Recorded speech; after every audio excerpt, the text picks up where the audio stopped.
यार मैं सोच रही हूँ कि क्यों ना इस बार कुर्बानी करने की बजाय किसी गरीब की मदद कर दी जाए। यू नो जो थोड़े से गरीब होते हैं, यू नो जो थोड़े से वो होते हैं, यू नो गरीब से उनकी मैं मदद करना चाहती हूँ। तो क्यों ना इस बार कुर्बानी करने की बजाय कहीं वाटर कूलर लगवा दिया जाए। हाँ, मेरे ख्याल से तुम सही कह रही हो। चलो आओ चलते हैं। 1000 years later. यार वैसे कुर्बानी कर लेते तो ज्यादा बेहतर नहीं था? जैसे ही ईद उल अजहा करीब आती है तो कुछ लोगों की तरफ से एक बहस शुरू हो जाती है कि क्यों ना कुर्बानी करने की बजाय उन्हीं पैसों से किसी गरीब की मदद कर दी जाए। अब अगर हम इसको मजहबी हुक्म के हवाले से देखें तो इसमें बहस बनती ही नहीं है, लेकिन इस वीडियो में हम मजहबी पॉइंट ऑफ व्यू से नहीं बल्कि लॉजिकल और रैशनल पॉइंट ऑफ व्यू से देखेंगे कि क्या कुर्बानी करनी चाहिए या फिर उन्हीं पैसों से अगर हम किसी गरीब की मदद कर दें तो वो ज्यादा बेहतर है। तो चलिए आज इस मामले को वंस फॉर ऑल सेटल कर देते हैं। गरीब की मदद के लिए ज्यादातर 3 तरीके सजेस्ट किए जाते हैं। नंबर 1 ये कहीं पानी वाला कूलर लगवा दिए जाए। नंबर 2 किसी गरीब के घर राशन दिलवा दिया जाए। एंड नंबर 3 किसी गरीब की बेटी की शादी करवा दी जाए। सबसे पहले अगर पानी वाले कूलर की बात की जाए तो पाकिस्तान में हर सड़क पर कोई ना कोई मस्जिद जरूर होती है जहां पीने के लिए एक ठंडे और साफ पानी का कूलर या फिल्टर भी मौजूद होता है। हाँ, रही बात किसी गरीब को राशन दिलवा के देने की या उसकी बेटी की शादी करवाने की, तो उसके लिए औसतन 20 लोगों को कुर्बानी छोड़ना पड़ेगी ताकि वो एक गरीब की बेटी की शादी करवा सके, या फिर 24 लोगों को कुर्बानी छोड़ना पड़ेगी ताकि वो एक गरीब को 6 महीने का राशन दिलवा सके। तो क्या इसका मतलब ये है कि कुर्बानी करने की बजाय इन गरीबों को पैसे दे दिए जाएं ताकि उनका ज्यादा फायदा हो सके? इसके लिए हमें कुर्बानी के सारे इकोनॉमिक साइकिल का एनालिसिस करना होगा। So let me explain. गुज़िश्ता साल के डाटा के मुताबिक पाकिस्तान में ईद पर 329 बिलियन रुपए के जानवरों की खरीदो फरोख्त की गई, और हाँ, 1 बिलियन 100 करोड़ के बराबर होता है। मंडी में जब भी कोई व्यापारी ईद के मौका पर लाखों रुपए के जानवर बेचता है तो बज़ाहिर हमें यही लगता है कि ये व्यापारी तो एक महीने में किसी मल्टीनेशनल कंपनी के सीईओ से भी 5 गुना ज्यादा कमा रहा है। लेकिन क्या आप जानते हैं कि ये उस व्यापारी की 10 दिन की नहीं बल्कि पूरे साल की कमाई होती है। एक नौकरी पेशा या कारोबारी शख्स तो हर महीने एक मुनासिब रकम कमा लेता है, लेकिन वो व्यापारी पूरा साल कुछ नहीं कमाता बल्कि उन जानवरों पर मेहनत करता है, उन्हें अपने बच्चों की तरह प्यार से पालता है, पूरा साल उन जानवरों पर इन्वेस्टमेंट करता है ताकि ईद के करीब उन जानवरों को बेचकर अपना अगले सारे साल का बंदोबस्त कर सके। 329 बिलियन रुपए से करोड़ों गरीब अपने घरों का चूल्हा भी जलाते हैं और अपनी बेटियों की शादियां भी करते हैं। लेकिन कहानी यहाँ खत्म नहीं होती, बल्कि यहाँ से कहानी तो शुरू होती है। महंगा ले लिया, महंगा ले लिया, महंगा ले लिया, महंगा ले लिया। यार एक तो ये महंगा ले लिया है वालों का कुछ करना पड़ेगा। अरे वाह भाई, जानवर तो बहुत कमाल लिया, कितने में मिला है? अरे ये वो ना, कल मेरे कजन की बर्थडे थी, बड़ा हैवी सीन हुआ वहाँ पे। अरे भाई मैं जानवर का पूछ रहा हूँ। ओ हाँ भाई, मैं भी वही बता रहा हूँ, रुको जरा सब्र करो। उसकी बर्थडे पर ना हमने नीले डब्बे वाला केक मंगवा लिया, और पता है क्या हुआ?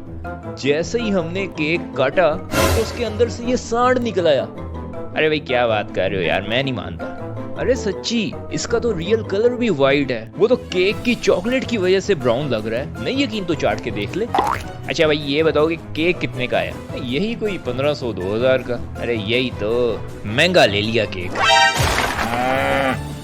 एक सर्वे के मुताबिक पाकिस्तान में ईद के मौका पर 5 मिलियन जानवरों की कुर्बानी की जाती है। खरीदार मंडी से जानवर खरीद कर अपने घर लेकर जाने के लिए जिस सवारी का बंदोबस्त करते हैं वो ज्यादातर किसी गरीब ड्राइवर ने दिहाड़ी पर ली होती है।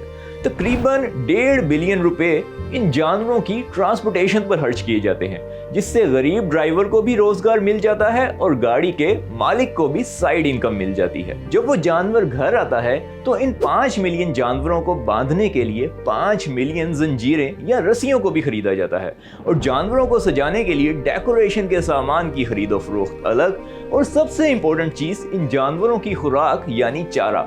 इन जानवरों को पालने के लिए 2 बिलियन रुपए के चारे की खरीदो फरोख्त भी होती है। फिर वक्त आता है कुर्बानी का, और यहाँ एंट्री होती है most demanding human being of बकरा ईद यानी किसाई की। और तकरीबन 25 बिलियन रुपए जानवरों को ज़िबा करवाने के लिए खर्च किए जाते हैं, जिससे लाखों गरीब कसाई मुस्तफीद होते हैं। लेकिन कहानी अभी भी खत्म नहीं होती। इन जानवरों की खालों को किसी मदरसे या फलाही इदारे को डोनेट किया जाता है, जो इन खालों को बेचकर 4.5 बिलियन का रेवेन्यू जनरेट करते हैं, जिससे मदरसे के करोड़ों तलबा की तालीम, रहन सहन, खाने का खर्चा उठाया जाता है और कैंसर जैसी मौलिक बीमारियों के मरीजों का मुफ्त इलाज भी किया जाता है। इन खालों को लेदर इंडस्ट्री में बेचा जाता है, जहां इन्हें प्रोसेस और रिफाइन करने के लिए लाखों मजदूर काम करके अपना रोजगार कमाते हैं।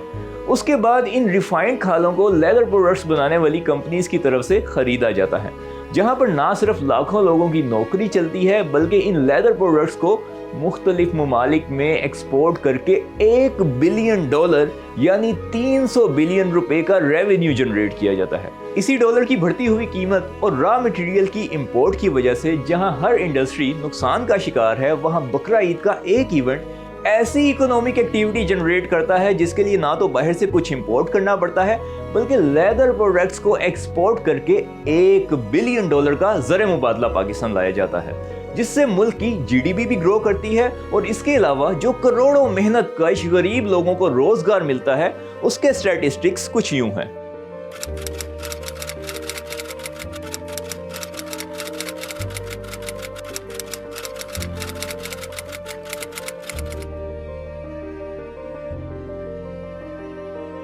दुनिया का कोई भी इकोनॉमिक मॉडल अरबों रुपए के टैक्स लगाकर भी वेल्थ सर्कुलेशन का ऐसा सिस्टम नहीं बना सकता जो ईद के इस एक इवेंट से जनरेट होता है। यानी एक तरफ करोड़ों गरीबों का रोजगार और साथ ही मुल्क की एक्सपोर्ट में भी 300 बिलियन का फायदा। लिहाजा अब भी अगर कोई आपसे ये कहे कि कुर्बानी करने की बजाय गरीब की मदद करनी चाहिए, तो उससे बहस ना करें, बस ये वीडियो उससे शेयर कर दें।